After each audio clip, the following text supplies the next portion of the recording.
Hello, welcome to book hauls. നമ്മളിന്ന് discuss ചെയ്യാൻ പോകുന്നത് മിസ് ജൂലി എന്ന് പറയുന്ന ഓഗസ്റ്റ് സ്ട്രിൻബർഗിൻ്റെ ഒരു നാച്ചുറലിസ്റ്റിക് പ്ലേ ആണ്. അപ്പം നമുക്ക് ആദ്യം എന്താണ് നാച്ചുറലിസ്റ്റിക് പ്ലേ എന്ന് പറഞ്ഞിട്ട് അങ്ങോട്ട് പോവാം. A naturalistic play is a play that uses a performative style that focuses on the hyperrealism. The goal is to portray the story in the most authentic way possible. മനസ്സിലായോ? ഇനി അതുപോലെ തന്നെ ഈ kind of place നമ്മുടെ Aristotle put forward ചെയ്ത 3 unities ഉണ്ടല്ലോ, time, action എന്നൊക്കെ ഉള്ളത്. Time, action and space. ഈ ടൈം, ആക്ഷൻ ആൻഡ് പ്ലേസ് എന്ന് പറയുന്ന 3 യൂണിറ്റീസിനെ ഫോളോ ചെയ്യുന്ന കൈൻഡ് ഓഫ് പ്ലേസ് ആണ് നാച്ചുറലിസ്റ്റിക് പ്ലേ എന്ന് പറയുന്നത്. ഓൾസോ അവർക്കൊരു റിയലിസ്റ്റിക് ആയിട്ടുള്ള സെറ്റിങ്സ് ഉണ്ടായിരിക്കും. അതുപോലെ പെർഫോമൻസ് എന്ന് വെച്ചാൽ അത്രയ്ക്ക് ഒരു എക്സ്ട്രാ വെജൻ്റ് ആയിരിക്കില്ല, കുറച്ച് തിയേറ്ററിക്കലും ആയിരിക്കില്ല. പകരം കുറച്ച് നാച്ചുറലിസ്റ്റിക് റിയലിസ്റ്റിക് ആയിട്ടുള്ള പ്ലേസ് ആയിരിക്കും. ഇതാണ് നാച്ചുറലിസ്റ്റിക് പ്ലേ എന്ന് പറയുന്നത്. മനസ്സിലായോ? നമുക്ക് എഴുതണം ഈ ഒരു പ്ലേയുടെ കൂടെ ഒരു തീമായിട്ട് വേണ്ട, ഒരു സംഭവമായിട്ട്, മീൻസ് അതിൻ്റെ പ്രധാനപ്പെട്ട ഒരു ഐഡിയ ആയിട്ട് നമുക്ക് നാച്ചുറലിസം എന്താണെന്ന് എഴുതി വെക്കണം. ഓക്കെ, ഇനി നമുക്ക് നമ്മുടെ റൈറ്ററിനെ പറ്റി പഠിക്കാം. ഓഗസ്റ്റ് സ്ട്രിൻബർഗ് എന്ന് പറയുന്നത് ഒരു സ്വീഡിഷ് റൈറ്റർ ആണ്, നോവലിസ്റ്റ് ആണ്, പോയറ്റ് ആണ്, എസ്സേയിസ്റ്റ് ആൻഡ് പെയിൻറ്റർ ആണ്. ഇനി ഇദ്ദേഹത്തിൻ്റെ പ്ലേസിൻ്റെ പ്രധാനപ്പെട്ട ഫീച്ചർ എന്ന് വെച്ചാൽ റിയലിസ്റ്റിക് ആയിട്ടുള്ള സ്വന്തം എക്സ്പീരിയൻസിൽ നിന്നുള്ള കാര്യങ്ങളൊക്കെ ആയിരിക്കും ഇദ്ദേഹം ഷെയർ ചെയ്യുന്നത് കേട്ടോ. ഓൾസോ അദ്ദേഹം ഒരു ബോൾഡ് എക്സ്പെരിമെൻറ്റർ ആണ് വിത്ത് ഹിസ് പ്ലേസ്. പിന്നെ നമുക്ക് അദ്ദേഹത്തെ പറ്റി പറയാനാണെങ്കിൽ he is considered the father of modern Swedish literature and his the red room. ഏതാണ് the red room? Red room has frequently been described as the first modern Swedish novel. Okay, നമുക്കപ്പോൾ ഇത്രയാണ് ഇദ്ദേഹത്തെ പറ്റി പറയേണ്ടത്. റിയലിസം, അതുപോലെ naturalism ഉണ്ട്, അതുപോലെ തന്നെ ഫസ്റ്റ് മോഡേൺ റൈറ്ററായിട്ട് നമുക്ക് ഇദ്ദേഹത്തെ കൺസിഡർ ചെയ്യാൻ പറ്റും. എക്സ്പ്രഷനിലിസം ഉണ്ട് കേട്ടോ, അതും കൂടെ ഓർത്ത് വെച്ചേക്കണം. ഇദ്ദേഹത്തിൻ്റെ famous works the red room ഉണ്ട്, പിന്നെ മിസ് ജൂലി 1888 ഒരു വർക്കാണ് കേട്ടോ, പിന്നെ ഇൻഫോർണോ, അതൊക്കെ മതി നമുക്ക്. ഇനി നമുക്ക് നേരെ നമ്മുടെ വർക്കിലേക്ക് പോവാം. Come on guys, welcome to book howls. Channel ഒന്ന് സബ്സ്ക്രൈബ് ചെയ്ത് സപ്പോർട്ട് ചെയ്യണേ പ്ലീസ്. ഓക്കെ, അപ്പോൾ നമുക്ക് നമ്മുടെ പ്ലേയിൽ നോക്കാം. പ്രധാനപ്പെട്ട 3 ക്യാരക്ടേഴ്സ് മാത്രമേ ഉള്ളൂ. ആരൊക്കെയാണ്? ജീൻ ഉണ്ട്, പിന്നെ നമ്മുടെ ടൈറ്റിൽ ക്യാരക്ടർ മിസ് ജൂലി ഉണ്ട്, പിന്നെ ക്രിസ്ത്യൻ. ഈ 3 ആൾക്കാരേ ഉള്ളൂ. ഈ ഒരു പ്ലേ നമ്മുടെ സ്വീഡനിൽ ആദ്യമൊക്കെ ബാൻ ചെയ്യുന്നുണ്ട് കേട്ടോ, അതൊന്ന് ഓർത്ത് വെച്ചേക്കണം. ഈ ഒരു പ്ലേ സെറ്റ് ചെയ്യുന്നതെന്ന് വെച്ചാൽ ഒരു മിഡ് സമ്മേഴ്സ് ഈവിലാണ്. അതിനുശേഷം and the following morning which is midsummer and the feast day of Saint John the Baptist. Next ഇതിൻ്റെ സെറ്റിംഗ് ആണ്. സെറ്റിംഗ് എന്ന് പറയുകയാണെങ്കിൽ ഒരു കൗണ്ടിൻ്റെ ഒരു എസ്റ്റേറ്റ് ആണ്, സ്വീഡനിലുള്ള ഒരു കൗണ്ടിൻ്റെ എസ്റ്റേറ്റ് ആണ്. മിസ് ജൂലിയാണ് ആ ഒരു കൗണ്ടിൻ്റെ മകളെന്ന് പറയുന്നത്, ആ ഒരു എസ്റ്റേറ്റിൻ്റെ ഓണർ എന്ന് പറയുന്നത്. അവൾക്ക് അവിടെ കുറച്ച് ജോലിക്കാരൊക്കെ ഉണ്ട്. അതിലൊരാളാണ് ജീൻ എന്ന് പറയുന്നത്. ഈ ജീൻ എന്ന് പറഞ്ഞ character who is well travelled and well read. Okay, അതുപോലെ തന്നെ നമ്മുടെ ജീൻ എന്ന് വെച്ചാൽ ലോ ക്ലാസ് ആണ്. അദ്ദേഹം എൻഗേജ് ടു ക്രിസ്റ്റീൻ എന്ന് പറഞ്ഞ മറ്റൊരു ക്യാരക്ടറിനോട് എൻഗേജ്ഡ് ആണ്. അവളും ഒരു ലോ ക്ലാസ് ഉള്ള ഒരാളാണ്. ഓക്കെ, അത്രയും മനസ്സിലായല്ലോ. ഇനി നമുക്ക് നമ്മുടെ പ്ലോട്ട് നോക്കാം. മിസ് ജൂലി ആ ഒരു play opens with Jean working on stage in to the manor's kitchen. ആ ഒരു മാനേഴ്സിൻ്റെ കിച്ചണിലേക്ക് വരുവാണ് ജീൻ, ഈ ഒരു ക്യാരക്ടർ വരുവാണ്. അദ്ദേഹം ഒരു വാലറ്റ് ആണ്, ഒരു സെർവൻ്റ് ആണ്. എന്നിട്ട് അദ്ദേഹത്തിൻ്റെ ഫിയാൻസി ആയിട്ടുള്ള ക്രിസ്ത്യനോട് പറയുകയാണ്, മിസ് ജൂലിയുടെ ആയിട്ട് കുറച്ച് എന്തോ മോശം ബിഹേവിയർ ഉണ്ട്, എന്തോ ഒരു വ്യത്യസ്തമായിട്ട് ബിഹേവിയർ കാണിക്കുന്നുണ്ട്. അതായത് അവളുടെ എൻഗേജ്മെൻറ്റ് ബ്രേക്ക് ആയിപ്പോയി കേട്ടോ. ഈ ഒരു സ്ത്രീ എന്ന് പറഞ്ഞാൽ കുറച്ച് ഡോമിനേഷൻ ആഗ്രഹിക്കുന്ന, ഈ പേട്രിയാർക്കൽ സൊസൈറ്റിയെ ഒട്ടും ഇഷ്ടമില്ലാത്തൊരു സ്ത്രീയാണ് നമ്മുടെ മിസ് ജൂലി എന്ന് പറയുന്നത്. Also her mother. അപ്പോൾ അതുകൊണ്ട് തന്നെ അവളുടെ ഡോമിനേഷൻ, അവളെ ഓൾറെഡി എൻഗേജ്മെൻറ്റ് ചെയ്ത് വെച്ചേക്കുമായിരുന്നു. അപ്പോൾ അവളുടെ ഫിയാൻസിനോട് അവൾ പറയുന്നു, ഒരു ഹോഴ്സ് റൈഡിങ്ങും അങ്ങനെ കുറേ കാര്യങ്ങൾ ഇങ്ങനെ ആജ്ഞാപിക്കുന്നുണ്ട്. അതൊന്നും ഇഷ്ടപ്പെടാതെ അദ്ദേഹം ഡ്രോപ്പ് ഔട്ട് ചെയ്ത് പോവുകയാണ് ചെയ്തത്. ഓക്കെ, അത് മനസ്സിലായല്ലോ. അപ്പോൾ ഇവൾക്ക് ഈയിടെയായിട്ട് എന്തോ കുറച്ച് ഓഡ് ബിഹേവിയർ ഉണ്ടെന്ന് ജീൻ നമ്മുടെ ക്രിസ്ത്യനോട് പറയുന്നുണ്ട്.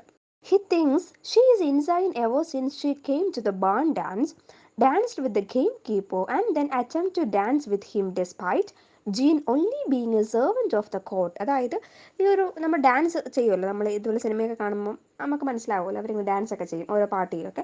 അപ്പോൾ ഈ ജീനോട്, ഒരു സെർവൻ്റായ ജീനോട് അവൾ ഡാൻസ് ചെയ്യാൻ വന്നു എന്ന് പറയും. അപ്പോൾ അത് കുറച്ച് എന്തൊരു ഓഡ് ബിഹേവിയർ ആയിട്ട് അവർക്ക് ഫീൽ ചെയ്യുന്നുണ്ട്. ഓക്കെ, അപ്പോൾ ക്രിസ്ത്യൻ ആണെങ്കിൽ മിസ് ജൂലിയുടെ ബാക്ക്ഗ്രൗണ്ടിനെ പറ്റി പറയുന്നുണ്ട്.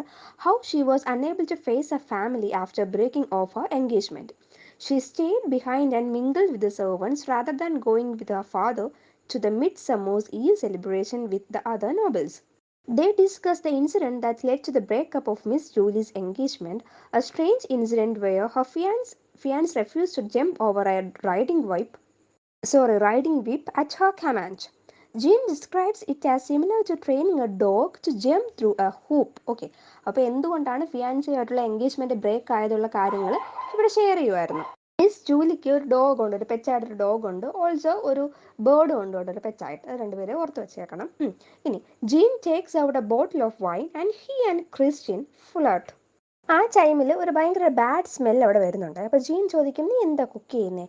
അപ്പോൾ ജീൻ പറയും, ഓക്കെ ഞാനൊരു സാധനം കുക്ക് ചെയ്യാണ്. എന്താണ് സാധനം എന്നറിയാം? മിസ് ജൂലിയുടെ ഡോഗ് പ്രഗ്നൻ്റ് ആണ്. അപ്പോൾ അതിനെ അബോർട്ട് ചെയ്യണം കേട്ടോ, ആ കുട്ടിയെ അബോർട്ട് ചെയ്യണം. കാരണം അവിടുത്തെ സെർവൻറ്റിൻ്റെ ഡോഗുമായിട്ട് ഇത് മേച്ചായി. അപ്പോൾ ആ കുട്ടിയെ കളയാനാണ് ഈ ഒരു സാധനം, ഈ ഒരു ഡ്രഗ് അവൾ ഉണ്ടാക്കുന്നതെന്ന് പറയും. അപ്പോൾ നോക്കൂ, ആ ഒരു ഡോഗ് തമ്മിൽ വരെ ഇവരൊരു സോഷ്യൽ സ്റ്റേറ്റസ് ക്രിയേറ്റ് ചെയ്ത് വെച്ചിട്ടുണ്ട്. ഒരു സെർവൻറ്റിൻ്റെ ഡോഗുമായിട്ട് മേറ്റ് ചെയ്തത് കൊണ്ട്, അല്ലെങ്കിൽ ഒരു കുട്ടി ആയതുകൊണ്ട് ആ കുട്ടിയെ കളയാൻ വേണ്ടിയിട്ടാണ് മിസ് ജൂലി ഇവളെ കൊണ്ട് ഒരു ഡ്രഗ് ഉണ്ടാക്കുന്നത്. അപ്പോൾ നമ്മുടെ ഫസ്റ്റ് തീം എത്തി, social status. Okay, class and social status ഓർത്ത് വെച്ചേക്കണം. ഓക്കെ, ഇനി they two discuss Miss Julie further, with Christian finding her both too stuck up in some ways and not proud enough in others. She compares Miss Julie to her mother. Despite this, Jean finds Miss Julie beautiful, but also sees her as a useful stepping stone to his lifelong quest to own an inn of his own. മനസ്സിലായോ? അതായത് gene എന്ന് വെച്ചാൽ എപ്പോഴും ഇങ്ങനെ ഒരു social സ്റ്റേറ്റസിൽ കിടക്കാൻ ആഗ്രഹിക്കുന്ന വ്യക്തിയല്ല. അപ്പോൾ അവനാണെങ്കിൽ മിസ് ജൂലിയെ കാണുന്നത് അവൻ്റെ ഒരു സ്റ്റെപ്പിംഗ് സ്റ്റോൺ ആയിട്ടാണ്. വലിയൊരു എസ്റ്റേറ്റ് അല്ലെങ്കിൽ വലിയൊരു ഇന്നൊക്കെ ഉണ്ടാക്കണം, ഈ ഒരു ഇതിനകത്ത് നിന്ന് രക്ഷപ്പെട്ടു പോകണം. അപ്പോൾ അതിന് അവൻ യൂസ് ചെയ്യുന്ന ഒരു വെപ്പണായിട്ടാണ് മിസ് ജൂലിയെ കാണുന്നത്. അതിപ്പോഴും നിങ്ങൾ നോട്ട് ചെയ്ത് വെച്ചേക്കണം. ഇദ്ദേഹം ഭയങ്കര കണ്ണിങ് ആയിട്ടുള്ള ഒരു മനുഷ്യനാണ്, ഭയങ്കര ക്രൂവലുമാണ്. Also he is manipulative. Miss Julie appears and asks Christian if the drug has finished cooking.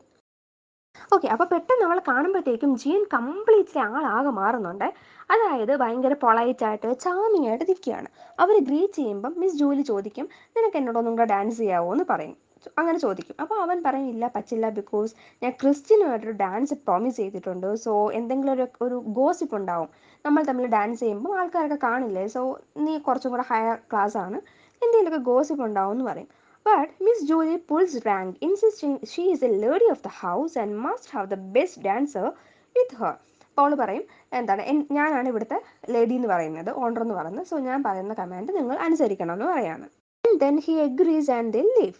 Jean responds, okay. അപ്പം മിസ് ജൂലി ആണെങ്കിൽ ആ ടൈമിൽ അവളൊരു ഡ്രീം പറയുന്നുണ്ട്, a dream of climbing up a pillar and finding herself stuck on top. അപ്പോൾ Jean എങ്ങനെ respond ചെയ്യുന്നറിയോ? By telling her of the time he snuck into her walled garden as a child, which she compares to the Garden of Eden, and staring at her from far. മനസ്സിലായോ? അതായത് എങ്ങനെയാണ് ഇവളെ കണ്ടുമുട്ടിയത്. അതായത് പണ്ട് തൊട്ടേ കുഞ്ഞിലെ തൊട്ട് തന്നെ ഇവളോട് ഭയങ്കര ഇൻഫാറ്റുവേഷൻ ആയിരുന്നു നമ്മുടെ ജീനിന്. അപ്പോൾ ജീൻ ഒരു ദിവസം ഇങ്ങനെ അവൻ താമസിക്കുന്നിടത്ത് നോക്കിയപ്പം നമ്മുടെ ഏതൻ തോട്ടം പോലെ അവളുടെ ഗാർഡൻ കിടക്കുമായിരുന്നു. അപ്പോൾ അതിലേക്കൂടെ അവൾ നോക്കിയപ്പോൾ അവൾ ഭയങ്കര ബ്യൂട്ടിഫുൾ ആയിരുന്നു എന്നൊക്കെ പറയണം. അങ്ങനെ പറഞ്ഞ് കുറേ പ്ലീസ് ചെയ്യാണ് കേട്ടോ. അങ്ങനെ പറയാണ്, എനിക്ക് ഭയങ്കര സ്നേഹമാണ് നിന്നോട്, ഇപ്പം നിന്നെ ഇപ്പോൾ കണ്ടില്ലെങ്കിൽ തന്നെ എനിക്ക് ഭയങ്കര വിഷമമാണ്, അങ്ങനെ ഭയങ്കര ടു റൊമാൻറ്റിക് അല്ലേ, അങ്ങനെയൊക്കെ പറയുമ്പോഴത്തേക്കും അത്യാവശ്യം മിസ് ജൂലി ഫ്ലാറ്റ് ആയി കേട്ടോ. അവൻ്റെ ഈ ഫ്ലാച്ചറിയിലൊക്കെ അത്യാവശ്യം ആൾ വീണിട്ടുണ്ട്. ഈ ഒരു സോഷ്യൽ റാങ്ക് ഭയങ്കര ഡിഫറൻറ്റ് ആയതുകൊണ്ട് എനിക്ക് ഒരിക്കലും നിന്നോടൊപ്പം ജീവിക്കാൻ പറ്റില്ല എന്നറിയാം, എങ്കിൽ പോലും എൻ്റെ ലവ് എന്ന് പറഞ്ഞാൽ അത്രയ്ക്ക് ഡീപ്പാണെന്നൊക്കെ പറയുന്നു. എന്നിട്ട് ഈ ജീനും മിസ് ജൂലിയും ഓവർ ഹിയർ ചെയ്യും. അതായത് കുറച്ച് സെർവൻസ് ആണെങ്കിൽ അവരായിട്ട് കളിയാക്കുന്നുണ്ട്. ഇവർ ലിസൺ ചെയ്യുകയാണെന്ന് മനസ്സിലാവാതെ തന്നെ ഇവർ തമ്മിൽ എന്താണെന്നൊക്കെ പറഞ്ഞ് കളിയാക്കുന്നുണ്ട്. The two of them hide in Jean's room. Okay, അവർ പെട്ടെന്ന് പോയി ജീൻ്റെ റൂമിൽ ഒളിക്കുന്നുണ്ട് കേട്ടോ. അതായത് ഇപ്പോൾ ഇവർ ഡാൻസ് ചെയ്യുന്ന കണ്ട് പിടിക്കപ്പെടുകയാണെങ്കിൽ പിന്നെയും ഗോസിപ്പുകൾ വരും. സോ പെട്ടെന്ന് പോയി ഹൈഡ് ചെയ്യുന്നുണ്ട്. ഗസ്റ്റുകൾ വരുമ്പോൾ ജീൻ്റെ റൂമിൽ പോയി ഹൈഡ് ചെയ്യുന്നുണ്ട്. Although Jean promises to be respectful to Miss Julie, it soon becomes clear that they have had sex. Julie is confused and not sure how to proceed. Then Jean tells her they can no longer live together because they will be tempted to continue the relationship until they are caught. Okay. അപ്പോൾ അതായത് അവിടെ ഒരു physical ഇൻറ്റിമസിയിലേക്ക് പോകുന്നുണ്ട്. അപ്പോഴത്തേക്കും ആകെ miss ജൂലിക്ക് പേടിയാവുന്നുണ്ട്. അപ്പോൾ അവൻ പറയുന്നുണ്ട്, നമുക്ക് ഇവിടെ നിൽക്കാൻ പറ്റില്ല, മിക്കവാറും ഉടനെ നമ്മളെ പിടിക്കും. കാരണം നമ്മളെപ്പോഴും കാണുകയാണെങ്കിൽ നമ്മുടെ റിലേഷൻഷിപ്പ് ഇപ്പോഴും ഇങ്ങനെ തന്നെ പോകും, കണ്ടിന്യൂ ചെയ്ത് പോകും, നമ്മളെപ്പോഴും ആൾക്കാർ പിടിക്കും. സോ എങ്ങനെയെങ്കിലും ഇവിടുന്ന് പോകണം എന്ന് പറയും.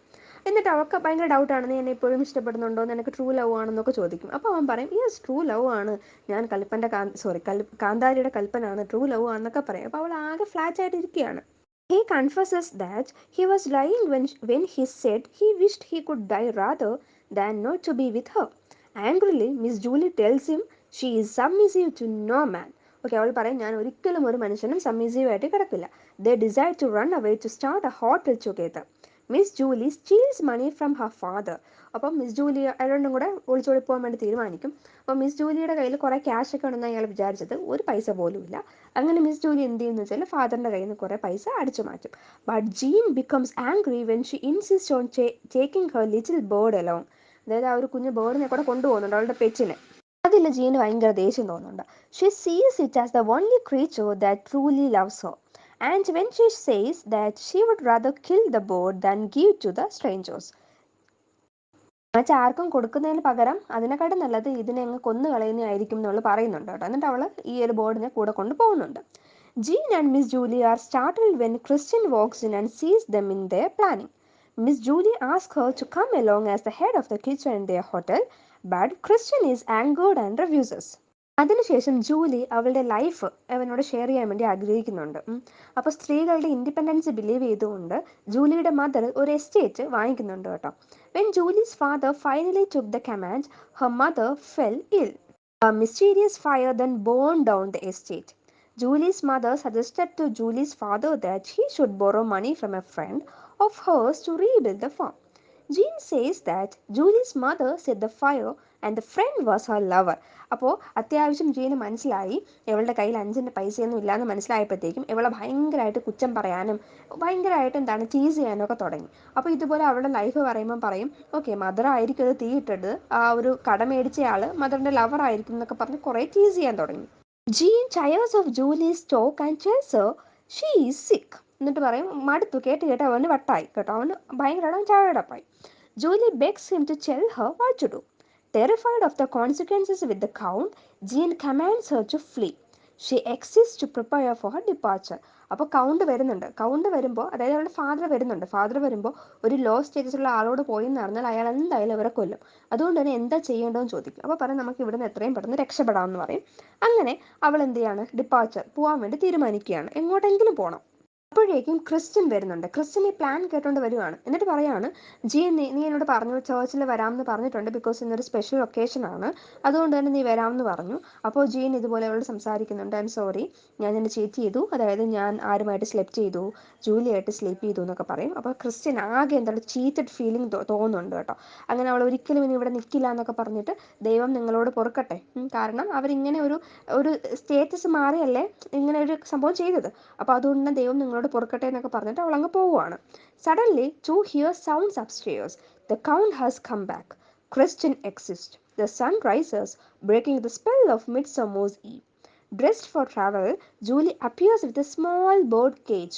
She begs Jean to join her. He agrees, but insists that she leave the canary behind, offering to kill it. അപ്പം നിന്നെ ഞാൻ കൊണ്ടുപോകാം, പക്ഷെ കൊണ്ടുപോകുന്നതിന് മുന്നേ ഈ ബേർഡ് എനിക്ക് അരോചകമാണ്, ഇതിനെ കൊണ്ടുപോകാൻ ഒക്കത്തില്ല എന്ന് പറയും കേട്ടോ. അപ്പോഴത്തേക്കും അവൾ പറയും ഇത് ആർക്കും കൊടുക്കാനൊന്നും പറ്റില്ല, ആർക്കും കൊടുക്കുന്നതിനെക്കാട്ടും നല്ലത് ഇതിനെ കൊന്നു കളയുന്നതായിരിക്കും എന്ന് പറഞ്ഞു. അപ്പം ജീൻ പറയും എന്നാൽ ഇപ്പോൾ അങ്ങനെ അങ്ങ് ആയിക്കോട്ടെ എന്ന് കരുതിയിട്ട് അതിൻ്റെ കഴുത്തങ്ങ് ചോപ്പ് ചെയ്യും. വല്ലാത്തൊരവസ്ഥയല്ലേ, അതിൻ്റെ കഴുത്തങ്ങ് ചോപ്പ് ചെയ്ത് എന്നെ കൊന്നു കളയും. Kill me too, screams Julie. Julie approaches the chopping block, mesmerized. She exclaims that she wants to see Jean's head on a chopping block and his entire sex swimming in blood. She pledges to stay, to wait for her father, and confess everything. The count will die of shame. Father വരുവാണെങ്കിൽ father ഇതെല്ലാം കേട്ട് മരിച്ചു പോകും എന്നൊക്കെ പറയും. അപ്പോഴത്തേക്കും Christian വരുന്നുണ്ട്. Christian വരുമ്പോൾ ജൂലി ഹെൽപ്പിനോട് അവളോട് റിക്വസ്റ്റ് ചെയ്യുന്നുണ്ട്, പക്ഷേ ക്രിസ്ത്യൻ അത് റിഫ്യൂസ് ചെയ്യുന്നുണ്ട്. പക്ഷേ ജൂലിക്ക് ഒരു ഐഡിയ ഉണ്ട്, അതായത് അവർക്ക് 3 പേർക്കൂടെ ഒളിച്ചോടാം, എന്നിട്ടൊരു ഹോട്ടൽ തുറക്കാം.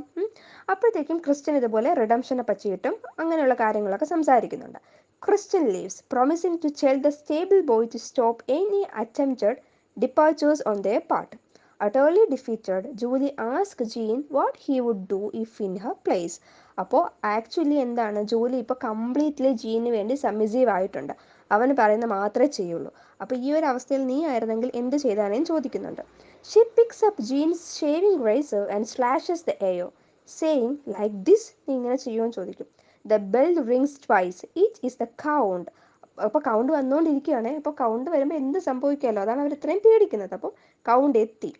Exhausted, Miss Julie begs Jean to help her, saying she will obey him as a dog would if he helps her save her father from disgrace. അതായത് ഈ ഒരു അവളുടെ ഫാദറിനെ ഡിസ്ഗ്രേസിൽ നിന്നും രക്ഷപ്പെടുത്തിയാൽ ഞാൻ നിന്റെ മുന്നിൽ ഒരു ഡോഗിനെ പോലെ എപ്പോഴും ഒബേ ചെയ്ത് നിന്നോളാം എന്ന് പറയുന്നു. നമ്മുടെ കൗണ്ടിൻ്റെ വോയിസ് കേൾക്കുമ്പോൾ തന്നെ ജീൻ്റെ ആകെ കിളി പോയിരിക്കുകയാണ്. ബിക്കോസ് കൗണ്ട് ഇങ്ങനെ വരുമല്ലേ. Julie tells him to pretend that he is the count and to hypnotize her. Jean whispers the fatal instruction in her ear. അപ്പോൾ ജീൻ ഇതുപോലെ ചെവിയിൽ എന്തോ ഒരു സംഭവം പറയുന്നുണ്ട്, നീ ഇങ്ങനെ ചെയ്താൽ മതി, നീ രക്ഷപ്പെടും എന്ന് പറയും കേട്ടോ. Julie ask Jean to tell her that the first will receive the gift of grace.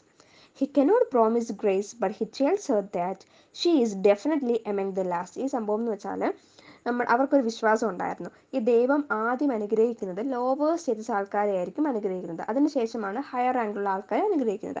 അതുകൊണ്ട് തന്നെയാണ് ക്രിസ്ത്യൻ എനിക്കായിരിക്കും ആദ്യത്തെ ഗ്രേസ് കിട്ടുക എന്ന് പറഞ്ഞിട്ട് പോയത്. ഓക്കെ, അപ്പോൾ അതുപോലെ ഇപ്പോൾ ജീൻ പറയും നിനക്കാണ് അവസാനത്തെ ഗ്രേസ് കിട്ടാൻ പോകുന്നത് എന്നൊക്കെ പറഞ്ഞ് അവളെ ഭയങ്കരമായിട്ട് തളർത്തുന്നുണ്ട്. അതിനുശേഷം the bell rings twice and Jean commands Julie to her death. അവൾ പെട്ടെന്ന് ആ ഡോർ തുറന്ന് പുറത്തേക്ക് ഇറങ്ങി പോകുന്നുണ്ട്. അപ്പോൾ നമുക്ക് മനസ്സിലാക്കാം അവൾ സൂയിസൈഡ് ചെയ്യാൻ വേണ്ടി പോയതാണ് എന്ന് മനസ്സിലാക്കാൻ പറ്റും. ഇതോടുകൂടിയാണ് പ്ലേ അവസാനിക്കുന്നത്. ഇനി നമുക്ക് നമ്മുടെ തീംസ് നോക്കാം. ദ മെയിൻ ഇമ്പോർട്ടൻറ്റ് തീം എന്ന് വെച്ചാൽ സോഷ്യൽ ഡാർവിനിസം ആണ്. എന്താണ് social Darwinism? It is a key concept in August. അപ്പോൾ ഇദ്ദേഹത്തിൻ്റെ പ്ലേ ആയിട്ടുള്ള മിസ് ജൂലിയിലെ കീ കോൺസെപ്റ്റാണ് social Darwinism. The play's primary theme is Darwinism and the play explores the themes of class welfare and the family trauma. Darwinism എന്ന് വെച്ചാൽ എന്താണ്? Evolution ആണല്ലേ. അപ്പോൾ ഓരോ ക്യാരക്ടറിൻ്റെ എവല്യൂഷനാണ് നമുക്ക് കാണാൻ പറ്റുന്നത്. വൈൽ ജൂലി എന്താണ്, ഒരു അപ്പർ കാസ്റ്റ് ആയിരുന്നു, അപ്പർ ക്ലാസ് ആയിരുന്നു. അവളുടെ ആ ഒരു ഡീജനറേഷൻ ആണ് നമുക്ക് അവളുടെ ആ ഒരു അത് തന്നെ ഡീജനറേഷൻ ആണ് നമുക്കിവിടെ കാണാൻ പറ്റുന്നത്. അതാണ് ഫസ്റ്റ് തീം എന്ന് പറയുന്നത്. പിന്നീട് നമുക്ക് സോഷ്യൽ ക്ലാസ് ആൻഡ് സ്റ്റേറ്റസ് നമുക്ക് പറയാൻ പറ്റും. പിന്നീട് the fall of a women കാണാം. Social class. The play vividly portrays the class distinctions of 19th century. അത് നമ്മൾ കണ്ടതാണല്ലോ അല്ലേ. നെക്സ്റ്റ് ജെൻഡർ റോൾസ് ആണ്. അതായത് മിസ് ജൂലി എന്ന് പറഞ്ഞാൽ ആ ഒരു ടൈമിൽ വിമനെ കുറച്ച് സൊസൈറ്റൽ എക്സ്പെക്റ്റേഷൻ ഉണ്ടായിരുന്നു. അതിനെതിരെ ആ ഒരു പേട്രിയാർക്കൽ വേൾഡിനെതിരെയായിരുന്നു നമ്മുടെ മിസ് ജൂലി എന്ന് പറയുന്നത്. Her attempt to reverse gender roles by pursuing Jean reflects the changing dynamics and the challenging conventional notions of femininity. മനസ്സിലായല്ലോ. ഇനി നമുക്ക് പവർ ഡൈനാമിക്സ് കാണാൻ പറ്റും. ഈ ഒരു പ്ലേയിലുടനീളം നമുക്ക് പവർ സ്ട്രഗിൾസ് കാണാൻ പറ്റും. The power shift between Miss Julie and Jean created tense atmosphere, exposing the fragility of social structures and the influence of power on personal relationships. പിന്നീട് നമുക്ക് ഡിസയർ കാണാൻ പറ്റും. അതുമൂലമുണ്ടാവുന്ന ആഫ്റ്റർ എഫക്ട്സ്, കോൺസിക്വൻസസിനെ കാണാൻ പറ്റും. ക്ലാസ് സ്ട്രഗിൾ ആൻഡ് എലിമിനേഷൻ കാണാം. Okay, ഇനി symbolism ഉണ്ട്. Symbolism is woven throughout the play, with the setting of Midsummer's Eve representing a time of heightened emotions and societal upheaval. The symbolism of the bird used to describe Miss Julie underscores the themes of freedom, entrapment, and the vulnerability of those who challenge societal norms. Okay, ആ ഒരു ബോർഡും ഒരു സിമ്പിളാണ്. ആ ഒരു board എപ്പോഴും കേജിലിട്ട് കൊണ്ടുപോവില്ലേ, അവളെ ആകെ ഇഷ്ടപ്പെടുന്ന ഒരേ ഒരു സംഭവം ആ ഒരു ബോർഡ് മാത്രമാണ്. അപ്പോൾ അതിനെയും നമുക്ക് ആ ഒരു ഒരു അടിമപ്പെട്ട് കിടക്കുന്ന ആ ഒരു അവസ്ഥയെ കാണിച്ചു തരുന്നുണ്ട്. ഇതാണ് നമ്മുടെ പ്ലേ. മനസ്സിലാക്കാമെന്ന് വിചാരിക്കുവാണ്. Thank you for watching.